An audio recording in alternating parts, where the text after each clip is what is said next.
మీకు తెలుసా, ఇప్పుడు సోషల్ మీడియాలో బాగా వైరల్ అవుతున్న ఈ గిబ్లీ ఆర్ట్ ను చాలా మంది యూజర్స్ అలానే సెలబ్రిటీస్ కూడా ఈ స్టైల్ యూజ్ చేసి ఇమేజెస్ ను జనరేట్ చేస్తున్నారు. లెజెండరీ జపనీస్ యానిమేటర్ అయిన హయాయో మియాజాకి గారు 1983లో ఈ గిబ్లీ ఆర్ట్ ను ఫస్ట్ టైం ఇంట్రడ్యూస్ చేశారు. అండ్ అలానే ఈ గిబ్లీ స్టైల్లో చాలా సినిమాలు కూడా తీశారు.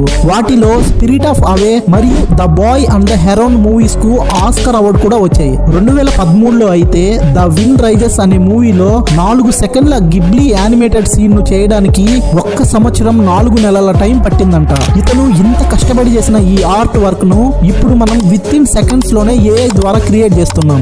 జస్ట్ మనం మన ఫోటోను చాట్ జీపీటీకి ఇచ్చి convert this image into Ghibli style అని ఇస్తే విత్ ఇన్ సెకండ్స్ లోనే ఇమేజ్ జనరేట్ అయిపోతుంది. 2016లో మియాజాకి గారు ఇలాంటి AI జనరేటెడ్ యానిమేషన్స్ పై స్పందిస్తూ ఇలా ఆర్ట్ ను AI ద్వారా క్రియేట్ చేయడం మన జీవితానికే అవమానమని పేర్కొన్నారు.